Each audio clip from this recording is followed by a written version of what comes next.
আল্লাহর নবী জানায়া দিলেন, শাবানের মধ্য রজনী তুমি যখন পাবে,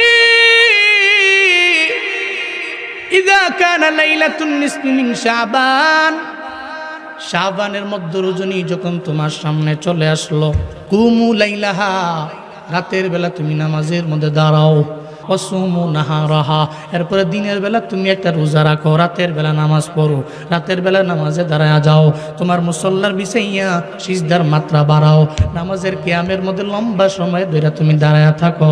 তো আপনাদের সামনে আসবে লাইলাতুল বারাত, মুক্তির রাত, শাবানের মধ্য রজনী, শাবান মাসের মধ্য রজনীর মধ্যে আপনি আল্লাহর দরবারে দাঁড়ান।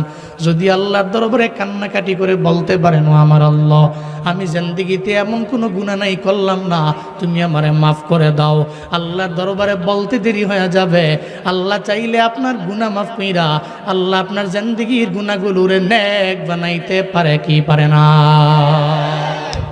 আল্লাহর দরবারে যদি বলেন, ও দয়ার মালিক, আমি তো তোমার প্রতি ঈমান আনলাম, যদি আল্লাহর দরবারে আপনি বলতে পারেন রে বাপ, তাহলে আপনি রবের দরবারে দামি হতে পারবেন। ওই রাতের বেলা তো আল্লাহ বহু সংখ্যক মানুষের আমার আল্লাহ মাফ করে দেয়। তবে ওই রাতের জন্য আপনাদের আমল শিখিয়ে দেওয়া যায়। এই বাবারা, আজকের এই ময়দানে বয়ান শোনার জন্য আসলেন, লাইলাতুল বারাত নিয়ে কেউ বাড়াবাড়ি করে, আবার কেউ সারাসারিও করে। লাইলাতুল বারাতে রাতের বেলা আপনি করবেন কি?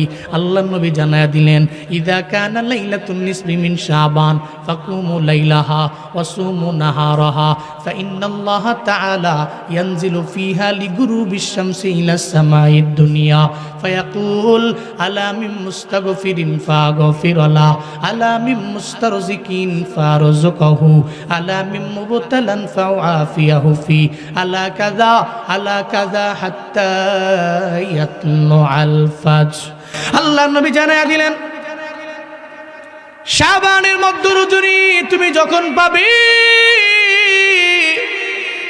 ইযা কানা লাইলাতুন নিসফি মিন শাবান, শাবানের মধ্য রজনী যখন তোমার সামনে চলে আসলো, কুমু লাইলাহা, রাতের বেলা তুমি নামাজের মধ্যে দাঁড়াও, ওয়াসুমু ইয়াওমাহা ওয়াসুমু নাহারাহা, এরপরে দিনের বেলা তুমি একটা রোজা রাখো, রাতের বেলা নামাজ পড়ো, রাতের বেলা নামাজে দাঁড়ায়া যাও, তোমার মুসল্লার বিছাইয়া সিজদার মাত্রা বাড়াও, নামাজের কিয়ামের মধ্যে লম্বা সময় ধরে তুমি দাঁড়ায়া থাকো, তাহলে রাতের বেলা লাইলাতুল বারাতে আমল হবে, নামাজ। আল্লাহর নবী জানায়া দেয়, কেন তুমি রাতের বেলা আল্লাহর দরবারে কান্না করবা?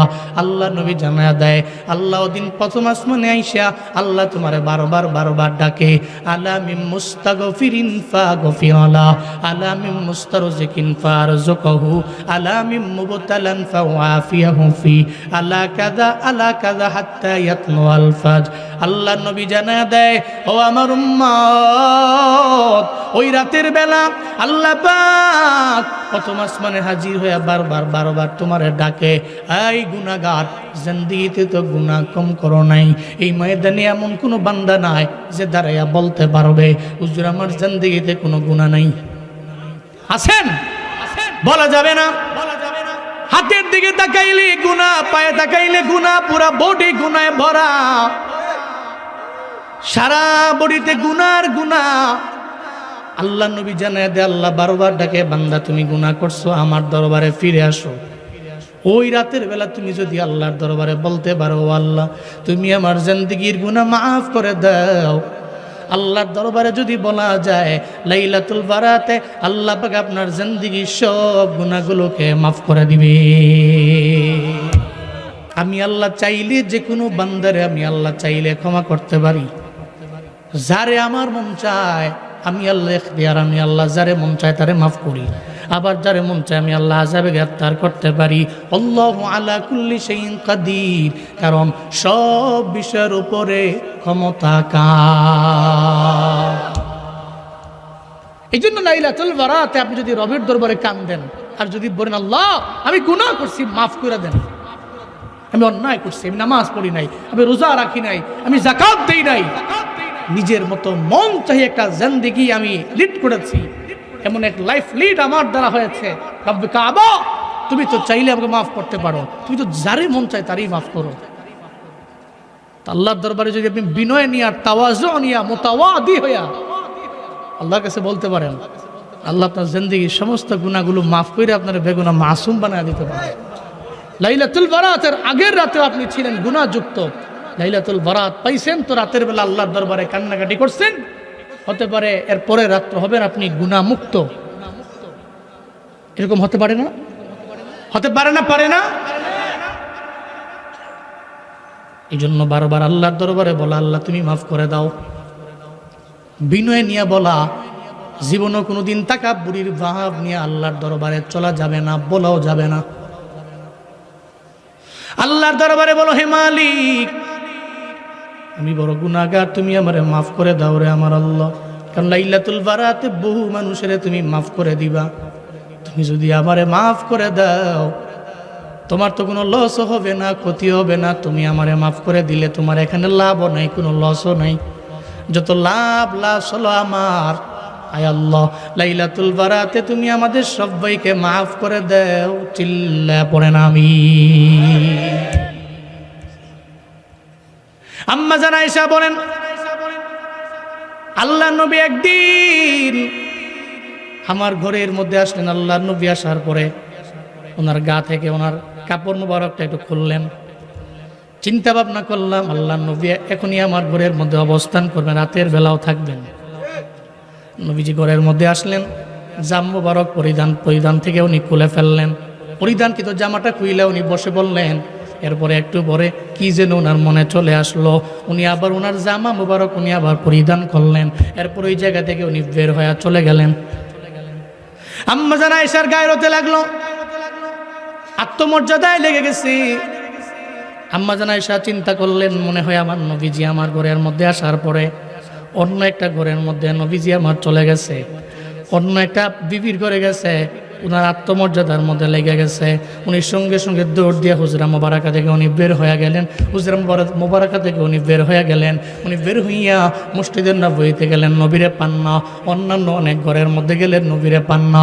একটা পর্যায়ে যা দেখলেন, আমার মায়া নবী জান্নাতুল বাকির পাশে দাঁড়ায়া দাঁড়ায়া রবের দরবারে মুনাজাত ধরে আর কান্না করে, ও দয়ার মালিক আমার রব, এই জান্নাতুল বাকির মধ্যে অনেক সাহাবায়ে কেরামেরা এই জায়গায় জমিন থেকে বিদায় নিয়ে এখানে তোরে আমার আল্লাহ, লাইলাতুল বারাতে তুমি অনেকেরে মাফ করে দিবা। আমার এই সাথীগুলোরে তুমি যদি মাফ করে দাও, আল্লাহ তোমার লস হবে না। আল্লাহর দরবারে নবী কান্না করতে লাগলেন। আম্মা জান আয়েশা বলে, ও জমিনের মানুষেরা, যেই রাতের বেলা আমি আমার নবীরে মানে আমি আমার স্বামীরে দেখলাম জান্নাতুল বাকির পাশে দাঁড়াইয়া, আমার ঘর থেকে বের হয়ে যায়, ওখানে দাঁড়ায় রবের দরবারে আবদার জানায়। ওই রাতটা ছিল লাইলাতুন নিসফি মিন শাবান, শাবানের মধ্য রজনী। That means লাইলাতুল বারাত। আমি তাকায়া দেখলাম নবী কান্না করতে লাগলেন। আম্মা জান আয়েশা পেছন দিয়া গিয়া হাজির। ওদিকে আল্লাহর নবী উম্মতের জন্য কান্নার আওয়াজ। মদিনার নবী পেছনে তাকায়া দেখলেন ওখানে আয়েশা। নবীজি বলতে লাগলেন, ও আয়েশা, তুমি কেন এই জায়গার মধ্যে আসলা? তুমি কি মনে করছো আল্লাহ এবং আল্লাহ রাসূল তোমার প্রতি বিন্দু মাত্র পরিমাণ কোনো বিচার করবেন? আম্মা জান আয়েশার মনের মধ্যে তুই চিন্তা, এই চিন্তাটাই ওনার মনের মধ্যে ছিল। আমার ঘর থেকে বেরোয় অন্য কোনো বিবির ঘরের মধ্যে মনে হয় আমার নবী চলে গেছে, এটা তো ওনার মনের মধ্যে চিন্তাই ছিল। উনি না বললেন না, সঙ্গে সঙ্গে উনি বললেন, হ্যাঁ, আমার আত্মমর্যাদায় কেন লাগবে না, আমার গায়রতের মধ্যে কেন লাগবে না। আপনি আমার ঘরের মধ্যে আসলেন, এরপরে আবার আপনি চলে গেলেন। আমি তো মনে করলাম অন্য একটা বিবির ঘরের মধ্যে যাবেন। ও পয়গম্বর আমার, এই কারণে আমি ঘর থেকে বের হয়েছি। তবে তাকায় দেখি আপনি কোনো জায়গায় নাই, জান্নাতুল বাকির পাশে দাঁড়াইয়া আল্লাহর দরবারে আপনি কান্নাকাটি করতে লাগলেন। নবী কয়, ও আয়েশা, তোমার তো ধারণাও নাই এই রাতের বেলা আল্লাহ কত সংখ্যক লোকদের আমার আল্লাহ মাফ করে দেয়, তোমার ধারণাও নাই। আল্লাহর নবীর যুগের বনু কালব গোত্র ছিল, ওই বনু কালব গোত্রের মধ্যে প্রত্যেকটা লোকেরাই বকরি পালন করত। আমার মায়ার নবী কয়, ও আয়েশা, এই বনু কালব গোত্রের মধ্যে যতগুলা বকরি আছে, ওই বকরির ভিতরে পশমের তো কোনো অভাব নাই। ওই গোত্রের যত বকরি আছে, বকরির মধ্যে যত পশম আছে, ওই পশম পরিমাণ লোক, জমিনের মধ্যে যত লোক আছে, আল্লাহ পাক শুধু পশম পরিমাণ না, এর চাইতে বেশি লোকের আল্লাহ লাইলাতুল বারাতে মুক্তির ঘোষণা দিয়া দেয়। এই জন্য লাইলাতুল বারাতে আল্লাহর দরবারে বলো, ও দয়ার মালিক, জমিনের কত বড় অন্যায়কারীকে তুমি রাতের বেলা মাফ করে দিবা। তুমি যদি আমারে মাফ করে দাও, আয় আল্লাহ, তুমি যদি আমারে ক্ষমা করে দাও, তোমার তো কারো দরবার থেকে পারমিশন নেওয়া লাগবে না, কারো দরবার থেকে অনুমতি নেওয়া লাগবে না। যদি আল্লাহর দরবারে বলতে পারো, ব্রাহ্মণবাড়িয়ার মুসলমানেরা, আল্লাহর দরবারে যদি বলাও যায়, ও আল্লাহ, বনুকাল গোত্রের যত বকরি আছে, ওই বকরির পশম পরিমাণ লোকরে তুমি যদি মাফ করে দাও, তাহলে কতগুলো মানুষের মাফ করবা। এর মাঝে যদি তুমি আমারেও নিয়ে নাও, আমারে যদি ক্ষমা করে দাও, তোমার তো কোনো লস হবে না রে মাওলা। ও আল্লাহ, আমি দোয়া করি, সবাইরে নিয়ে দোয়া করি মাওলা, বক্তা শ্রোতা কমিটি যারাই আমরা আছি, আমাদের জিন্দেগির যত গুনাহ আছে লাইলাতুল বারাতে তুমি মাফ করে দিও। চিল্লায়া জুড়ে করে পড়েন আমিন, আরো জোরে আল্লাহুম্মা আমিন। লাইলাতুল বারাতে আল্লাহ তাআলা মাফ করে দেয়। লাইলাতুল বারাতে তাহলে আপনাদের প্রত্যেকের জন্য আমি একটা আমল শিখিয়ে দেওয়া যায়, একটা দামি নামাজের ব্যাপারে। সলাতুল হাজাত পড়বেন আপনি 2 রাকাত, যেহেতু আপনি ওই রাতের বেলা বহুত নফল নামাজ পড়বেন, নিয়ত করে সলাতুল হাজাতের মধ্যে দাঁড়ায় গেলেন, সিজদার মধ্যে যাবেন। আপনি তো আরবি পারেন না, ফার্সি পারেন না, উর্দু পারেন না, ইংলিশ পারেন না, আপনার মায়ের ভাষা বাংলা, বাংলা দিয়ে আমার আল্লাহর দরবারে বলবেন আপনার জিন্দেগির যত চাহিদা আছে। ও আল্লাহ, আমি ঋণগ্রস্ত হয়ে গেলাম, তুমি আমার ঋণ মুক্ত বানায়া দাও, আমার অভাব তুমি দূর করে দাও। আল্লাহ, তুমি চাইলেই সম্ভব, তোমার খাজানায় কমতি নাই। সলাতুল হাজাতে সিজদায় গিয়ে যদি আল্লাহর দরবারে বলা যায়, এরপর আপনি 2 রাকাত নামাজ শেষ কইরা সালাম ফিরাইয়া রবের দরবারে আপনি আবদার জানাবেন, মাওলা রে, এই রাতের বেলা তো তুমি বান্দারে রিজিক দাও, তুমি যদি তোমার খাজানা থেকে আমারা দাও, আমি জানি কমবে না, কমবে না। জমিনের মানুষ নির্দিষ্ট দেয়, তুমি তো অনির্দিষ্ট দাও। জমিনের মানুষ তো হিসাব করে দেয়, তুমি তো হিসাব করে দাও না। আল্লাহর দরবারে যদি বলতে পারেন, বলেন না রে বাপ, আল্লাহর খাজানার মধ্যে কোনো কমতি আছে নাকি? আছে, আছে। জমিনের সমস্ত মানুষের ফুরায় যেতে পারে, কিন্তু একজনের তো ফুরায় না, তিনি কে? ও মিয়া, আমরা তো টাকার জন্য, রিজিকের জন্য মানুষের পিছনে দৌড়াই, বহুত দৌড়াই। কেন? ব্যক্তি টাকা আছে, নেতার পিছনে দৌড়াচ্ছি, সারা দিন রাত লাগে। উদ্দেশ্য কি? উদ্দেশ্য দিন শেষে নেতা যদি নেতাই হয় আর মেম্বার অফ পার্লামেন্ট হতে পারে, তাহলে নেতার পিছনে ঘুরেও ফায়দা আছে। অন্ততপক্ষে 5টা বছর এলাকার মধ্যে আমার পাওয়ার থাকবে, ঠিক কিনা বলেন?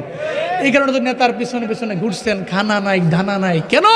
উদ্দেশ্য তো দুনিয়া, উদ্দেশ্য কিছু টাকা পয়সা, উদ্দেশ্য জমিনের মধ্যে কিছু আর্ন করা। জমিনের এই লিডার যিনি, জমিনের এই টাকাওয়ালা যিনি, এই লিডারকে নেতা বানাইছেন কে? টাকাওয়ালা রেখে, টাকাওয়ালাকে ধন দৌলত দিয়া, সম্পদ দিয়া মালের অধিকারী কে বানাইছেন? তো যিনি বানাইছেন তার পেছনে দৌড়ান না। উনি তো লাইলাতুল বারাতে ডাকতেছে, আইসা আলা আমি মুস্তারজিক ফারজুকাহু, আসো কোনো আল্লাহর দরবারে রিজিক, রিজিক চাও এমন লোক আসো, আল্লাহর দরবারে আসো, চাও তো ফারজুকাহু, আমি তাকে রিজিক দিয়ে দিব,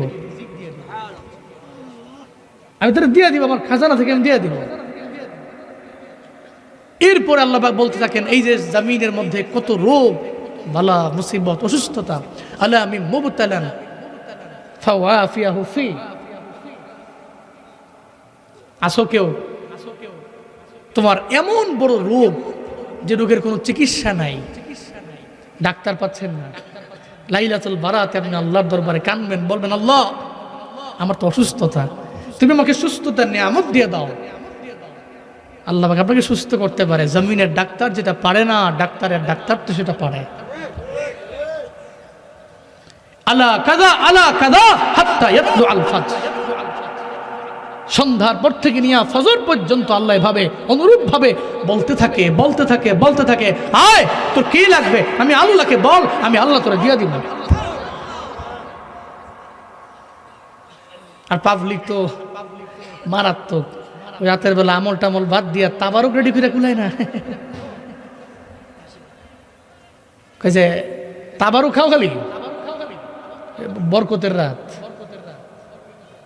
10 জন নামাজ পড়ে, বাকি 10 জন পড়ে না। কয় কিরে 10 জন নামাজে নাই কেন? এত রান্ধে, রান্নার কাজে ব্যস্ত। রাতের বেলা তাবারুকের বেলায় আছে, আমলের বেলায় নাই। ঠিক কিনা বলেন? তো সেই রাত তো তাবারুকের না, আমলের রাত। আল্লাহর দরবার থেকে কাইন্দা কাইটা নিজের জিন্দেগির গুনাহগুলোকে মাফ নেওয়ার, আল্লাহর পক্ষ থেকে মাফ নেওয়ার রাত। আল্লাহ আমাদের সবাইকে সঠিক বুঝদান করেন। আরো জোরে পড়ে না আমিন। তো লাইলাতুল বারাতে আমরা কি পাইছি দেখেন। নাম্বার 1, রাতের বেলা আমি নামাজের কিয়ামে দাঁড়াবো, নামাজে লম্বা সময় দাঁড়াবো ইনশাআল্লাহ। পারবো না ইনশাআল্লাহ? রোজা রাখবো ইনশাআল্লাহ।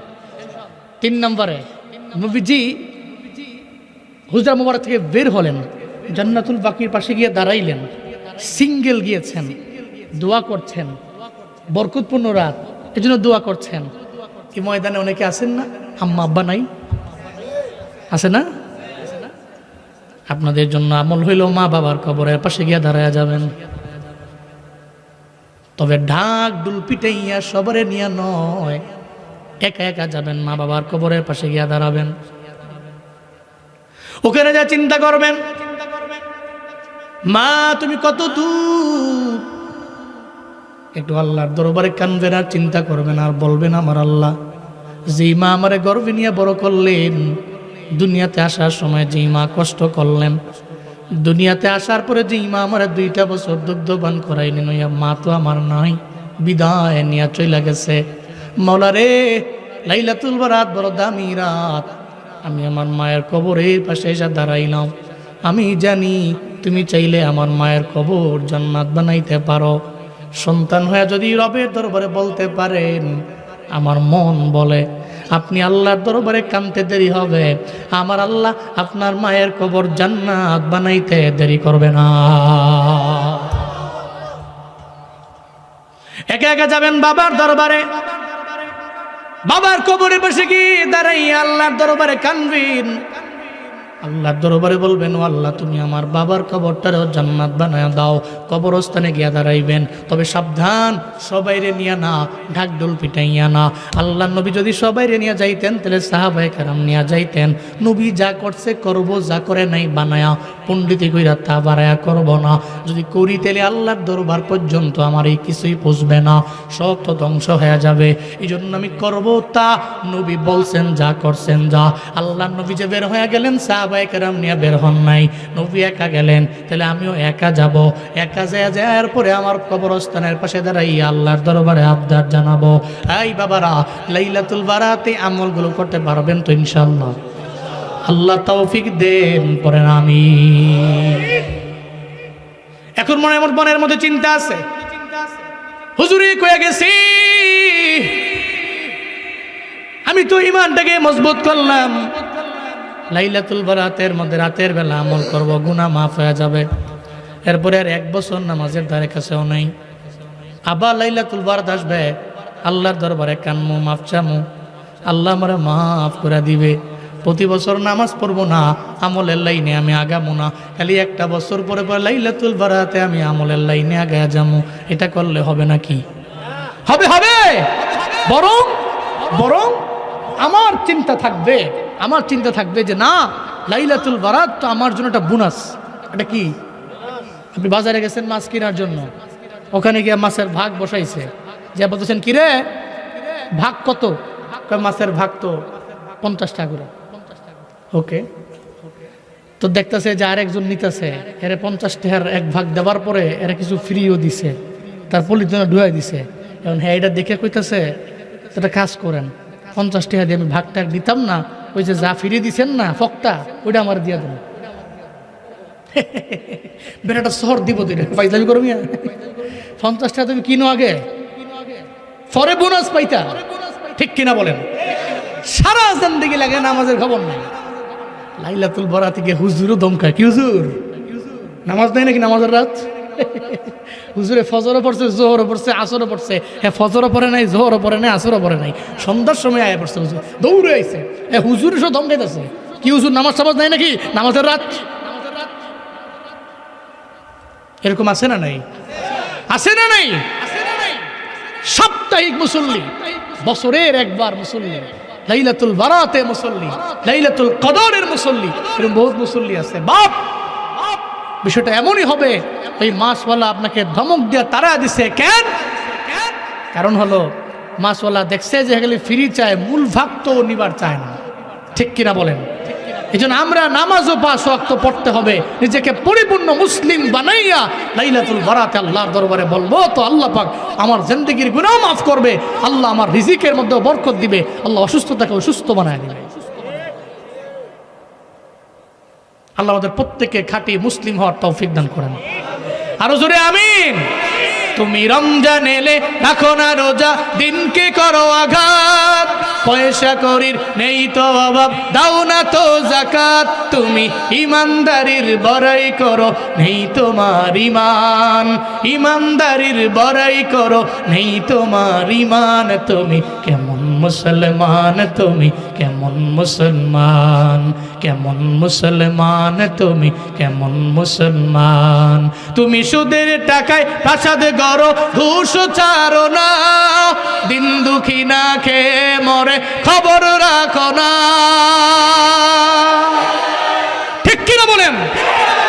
সমাজে বহু সুদখোর এমন আছে, ও সুদের টাকায় 5 তলা বাড়ি বানাইছে, তো একটা পয়সাও একটা প্রতিবেশী গরিবকে দেয় না। তুমি সুদের টাকায় প্রাসাদে গড়ো, ঘুষ ছাড়ো না, দিন দুঃখী না খেয়ে মরে খবর রাখো না, তুমি ঘুষ খেয়ে বিচার করো সাজিয়া প্রধান, তুমি কেমন মুসলমান, তুমি কেমন মুসলমান, কেমন মুসলমান, তুমি কেমন মুসলমান। নামাজের সাথে নাই পরিচয়, মানো না কোরআন, নামাজের সাথে নাই পরিচয়, মানো না কোরআন, তুমি কেমন মুসলমান, তুমি কেমন মুসলমান, কেমন মুসলমান তুমি। তুমি নবীর মত দাবি করো, সুন্নাহ মানো না, নবীর অপমানে তোমার হৃদয় কাঁদে না।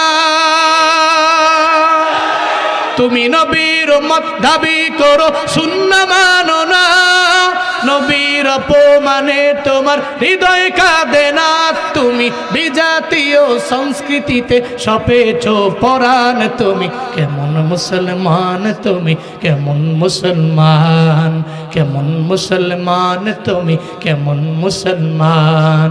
নামাজের সাথে নাই পরিচয়, মানো না কোরআন, নামাজের সাথে নাই পরিচয়, মানো না কোরআন, তুমি কেমন মুসলমান, তুমি কেমন মুসলমান, কেমন মুসলমান, তুমি কেমন মুসলমান। ঠিক কিনা? আপনি মুসলমান, আপনি রমজানের রোজা রাখেন না, সপ্তাহের পর সপ্তাহ গেছে তো আপনার ফজরের সঙ্গে আপনার মুলাকাত নাই, আপনি মুসলিম। মানে বহুত নওজোয়ান আছে আজকে বয়ান শুনতে আইছে, গত 1.5-2 মাস শীতকাল আসার পর থেকে ফজরের নামাজ কয়টায় হয় ও জানেও না। ফজরে তার ধারে কাছেও পাওয়া যায় না, তো 3টা পর্যন্ত মোবাইল চালায় পরে ঘুমায়। ঠিক কিনা? বাপ, আপনি মুসলিম, আপনার পরিচয় নামাজ। আল্লাহ আমাদের সব ভাইকে সঠিক বুঝদান করেন। আরো জোরে আমিন। তাহলে নাম্বার 1 গুণ হচ্ছে গায়বের প্রতি ঈমান। 2 নম্বরে কি? নামাজ কায়েম করা। 3 নম্বর ওয়া মিম্মা রাযাকনাহুম ইউনফিকুন। চিল্লা জোরে করে পড়েন আল্লাহু আকবার। আল্লাহ পাক বলেন 1 নম্বরে গায়বের প্রতি ঈমান, 2 নম্বরে নামাজ, 3 নম্বরে আল্লাহ পাক রব্বুল আলামিন বলেন আল্লাহর দেওয়া রিজিক থেকে ব্যয় করা। কার দেওয়া রিজিক? এই ব্রাহ্মণবাড়িয়া সরাইলের মুসলমানেরা আমায় বলেন না, আল্লাহর দেওয়া রিজিক থেকে আমার আল্লাহর দরবারে ব্যয়, আল্লাহর রাস্তায় ব্যয় করার প্রয়োজন আছে না নাই? সম্পদ দিয়েছেন যে আমার আল্লাহ, 2 দিনের বিনিময়ে আল্লাহ সেই সম্পদ কেড়ে নিতে পারেন কি পারেন না? রিজিক দেওয়ার মালিক আল্লাহ। আল্লাহ পাক বলেন ওই বান্দা জামিনে বড় মুফলিহ, বড় সফল কাম, যেই বান্দা আমার দেওয়া রিজিক থেকে ব্যয় করে, আমার দেওয়া রিজিক থেকে আল্লাহ রাস্তায় দান করে। আর যদি মনে করেন আল্লাহ রাস্তায় দান করলে আপনি লসে পড়ে যাবেন, তাহলে আপনি ধোঁকার মধ্যে আছেন, আপনি প্রতারণার ফাঁদের মধ্যে একটু পা দিয়া দিলেন রে বাপ। আল্লাহর দেওয়া রিজিক থেকে যদি আপনি দান করেন, ওই সম্পদ জীবনও কোনোদিন কমবে না, বরং ডে বাই ডে বাড়ায়া দিবেন কে? 31 জানুয়ারি 2026 মুতাবাররক এই মজলিসের সম্মানিত সভাপতি, সহসভাপতি, ওয়াইজিনে কেরাম বৃন্দ, আজকের এই মাহফিলের আমন্ত্রিত অতিথি, সুন্দরী আয়োজন আপনাদেরকে উপহার দিয়েছেন এই মাদ্রাসার আসাতিজায়ে কেরাম, তুলাবা, ইয়াং সোসাইটি, এলাকাবাসী, যাদের অক্লান্ত পরিশ্রমে প্রতি বছরের নেই এই বছরও এত সুন্দর আয়োজন দাঁড়িয়েছে, অক্লান্ত শ্রম দিয়েছেন।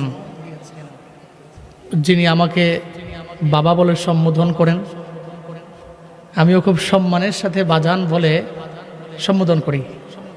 তো সুন্দর একটা সম্পর্ক। অত জামিয়ার সম্মানিত প্রিন্সিপাল,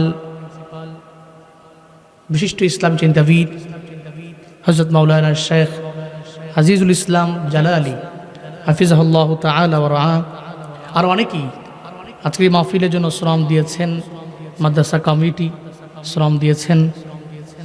আমরা প্রত্যেকের নাম বলা পসিবল নয়, কিন্তু এই মানুষগুলো ভালো কাজে ব্যাকগ্রাউন্ডে দাঁড়িয়েছেন। আমরা বললেই কি আর নাম না বললেই কি, একজন তো জানেন তিনি কে। আজকে এই মাহফিলে আপনারা আসতে পেরে খুশি না বেজার? খুশি হলে তো মানুষ হাসি দেয়, কারো চেহারায় কোনো হাসি টাসি নাই। আপনারা রাগ করছেন নাকি? তো দোয়া করেন যারা আয়োজন করেছেন, আল্লাহ প্রত্যেককে দুনিয়া এবং আখেরাত উভয় জগতে কল্যাণকামীদের অন্তর্ভুক্ত বানিয়ে দেন। সকলেই পড়েন আমিন। এই যে মাহফিলে আসতে পারা, বসতে পারা, কিছু দিনই আলোচনা শুনতে পারা, বলতে পারা, এই সমস্ত কিছুর তৌফিক দাতা কে? আল্লাহ ছাড়া এই পৃথিবীতে সেকেন্ড কে আছে যে আমাদের তৌফিক দিতে পারে? আছে? ওমা তৌফিকি, আয়োজককে যদি আল্লাহ পাক তৌফিক না দিতেন, তাহলে এই সুন্দর মজমা আয়োজন করা ওনাদের দ্বারা পসিবল হতো না। আমি বক্তা সাহেব কথা বলছি, এই কথা বলার মতো তৌফিক যদি আল্লাহ না দিতেন, আমি বলতে পারতাম না। আপনারা যে শুনতে বসে আছেন, আল্লাহ তৌফিক না দিলে আজকে এই মাহফিলে আপনি নিজেকে উপস্থিত করতে পারতেন না। কারণ আপনার মতো বহু মানুষ চাইলেই আজকে এই মাহফিলে আসতে পারে, কিন্তু আসবে না। এর কাশি দিয়া বাইন্দাও আনা যাবে না, কারণ বহু লোক আছে। আজাইরা ঘুরে দোকানপাটে আসবে, ঘুরবে, খাবে, চলে যাবে। কিন্তু এই বরকতপূর্ণ মজলিসে উপস্থিত হওয়ার যে সৌভাগ্য, এটা তার হবে না। এই জন্য আল্লাহকে তৌফিক দেয় নাই, সে আসতে পারে নাই। আল্লাহ আপনাকে তৌফিক দিয়েছেন, এই জন্য এসেছেন। তাহলে তৌফিকটা কার? চিল্লায়া পড়ি আলহামদুলিল্লাহ। আমার সাথে পড়ুন রব্বানা লাকাল হামদ হামদান কাসীরান তাইয়িবান মুবারাকান ফি ইয়া রাব্বি লাকাল হামদু কামা ইয়ানবাগি লিজালালি ওয়াজহিকা ওয়া আযীমি সুলতানিক লাকাল হামদু বিল ঈমান লাকাল হামদু বিল ইসলাম লাকাল হামদু বিল কুরআন। আমরা আমাদের জীবনের 3টা ইম্পর্টেন্ট বিষয় দিয়ে প্রশংসা করলাম কার? নাম্বার 1 ঈমান, নাম্বার 2 ইসলাম, নাম্বার 3 কুরআন। এই 3টা বিষয় আমাদের জীবনে গুরুত্বপূর্ণ। কম না বেশি?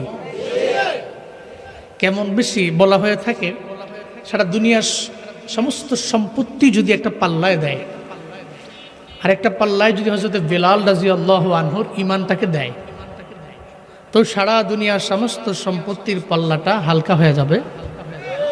হযরত বেলাল রাদিয়াল্লাহু আনহুর আহাদ শব্দের যে ভারত্ব, এর ওজন, এই পাল্লাটা ভারী হয়ে যাবে। এই জন্য মুমিনের কাছে ঈমান দামি, মুসলিমের কাছে ইসলাম দামি, তার কাছে কোরআনটা দামি। আপনাকে যদি অনেক দামি দামি লেখকের বই যদি আপনার হাতে দেই, আর যদি এর ফাঁকে কোরআনটাকেও দেই, আর যদি বলি আপনি সামনে টেবিল আছে সাজান, তো সাজাবেন কেমনে? আপনি সমস্ত বইগুলোকে নিচে দিয়া কোরআনটাকে উপরে দিবেন, ঠিক কিনা? আপনার কাছে দুনিয়ার সমস্ত বইয়ের চাইতে কোরআনের দাম কোটি গুণ বেশি। এই জন্য যেগুলো দামি, এগুলোকে দাম দিতে হবে। ঈমান দামি, ইসলাম দামি, কোরআন দামি, এমনকি most important of our life, আমাদের জীবনে খুব বেশি গুরুত্বপূর্ণ। সো এটাকে প্রায়োরিটি দেওয়া লাগবে। যে নাম্বার 1 হচ্ছে ঈমান। আপনি জমিনে অনেক ভালো কাজ করছেন, কিন্তু ঈমান নাই। জমিনের মানুষের পক্ষ থেকে আপনি প্রতিদান পাওয়ার যোগ্য, বাট আল্লাহর কাছে নয়। কারণ আপনি আমল করবেন ঈমান আনার পরে, আপনার ঈমানটাকে মজবুত করে আপনি আমল করবেন, এই দুইটার বিনিময়ে আপনার কপালে জান্নাত। ঈমান আছে আবার আমল নাই, তাও হবে না। ঈমানটাকে প্রায়োরিটি দেওয়া লাগবে, ঈমানের পরে আমল। আমি খুতবায় যে আয়াতে কারিমা তিলাওয়াত করেছি, সূরাতুল বাকারার 3 নম্বর আয়াত। আল্লাহ পাক এখানে আল্লাহর পক্ষ থেকে যারা হিদায়াত প্রাপ্ত, হুদাম মির রাব্বিহিম হুমুল মুফলিহুন, যারা এই সমস্ত ব্যক্তিদের গুণ বলেছেন, তাদের রবের পক্ষ থেকে হিদায়াত এবং সফল কাম তারা, মুফলিহুনদের অন্তর্ভুক্ত তারা। আল্লাহ সে ব্যাপারে এদের গুণগুলো বলছেন। গুণগুলো কি? সূরাতুল বাকারার 3 নম্বর আয়াত, আল্লাযীনা ইউমিনুনা বিল গায়বি ওয়া ইউকিমুনাস সালাহ ওয়া মিম্মা রাযাকনাহুম ইউনফিকুন।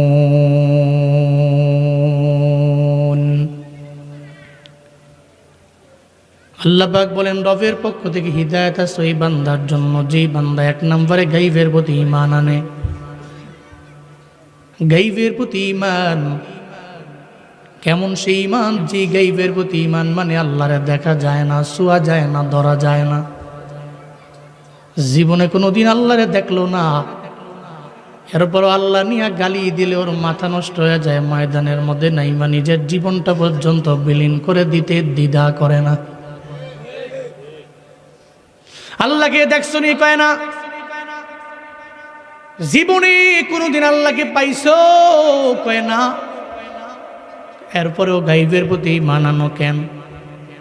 আল্লাহর পক্ষ থেকে হিদায়াত নিয়ে আগায়া যাব এবং সফল কামদের দলভুক্ত আমি হয়ে যাব, এই চিন্তা নিয়ে বান্দাটা গায়বের প্রতি মানানো, অদৃশ্যের প্রতি ঈমান।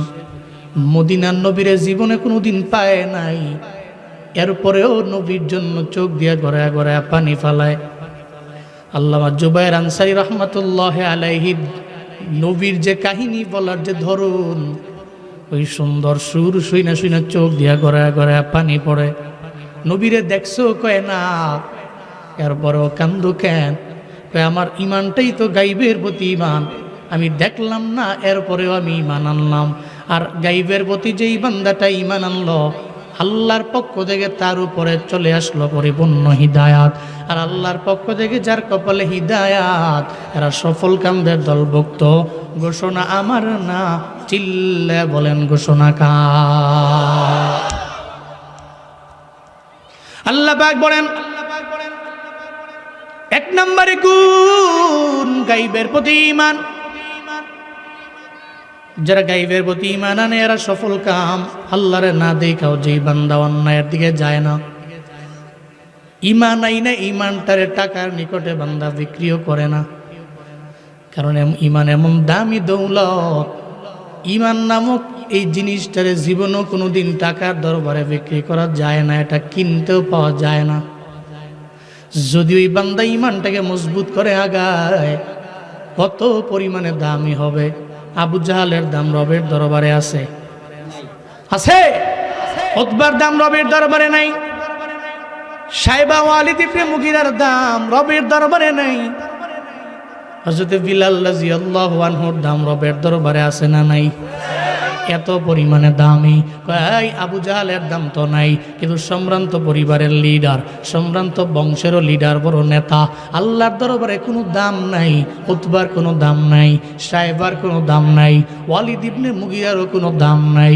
হযরত বিলাল রাদিয়াল্লাহু আনহুর দাম কেন? উনি তো ছিলেন বড় কালো মানুষ।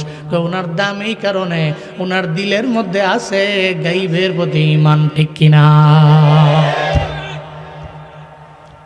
গাইবের প্রতি ঈমানের কারণে বান্দা বড় দামি। আল্লাহকে না দেখে যেই বান্দা ঈমান আনলো, জীবনে কোনোদিন আল্লাহরে দেখলো না, পাইলো না, কিন্তু এরপরেও আল্লাহকে ভয় করে বান্দা দূরে ফজরের নামাজে গেল, জোহরে গেল, আসরে গেল, মাগরিব পড়লো, এশাও পড়লো, যেই বান্দা আল্লাহ কয় এরপরে 2 নম্বর গুণটাই তো বান্দার নামাজ কায়েম করা। আল্লাহর পক্ষ থেকে যেই বান্দার কপালে হিদায়াত আছে এবং সফল কাম, নাম্বার 1 বান্দার গুণ হলো গাইবের প্রতি ঈমান, আর 2 নম্বর গুণ হলো ওয়ায়ুকিমুনাস সালাহ, 2 নম্বরের গুণ হলো নামাজ কায়েম করা। 2 নম্বর গুণটা নামাজ কায়েম করা।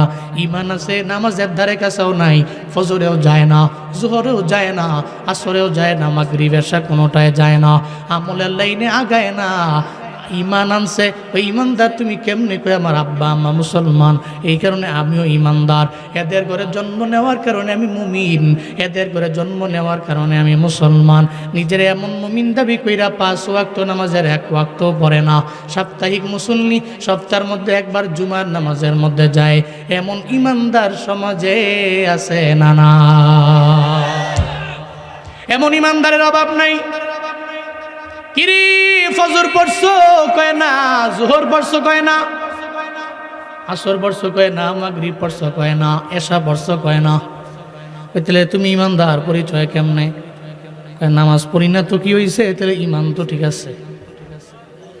এমন কথা বলে কি বলে না? গাইবের প্রতি ঈমান আনে, গাইবের প্রতি ঈমান আই না, এরপরেও নামাজের ধারে কাছে যায় না, আমলের ধারে কাছে যায় না। এই বাবারা, জিন্দিগিতে আপনি নামাজ পড়লেন না, আমল করলেন না, ঈমানের পরে আমলের লাইনে আগান নাই, আপনাদের জন্য তো একটা মুক্তির রাত আছে, ওখান থেকে আপনি নিয়ত করে নেন। এই যে 3 দিন পরই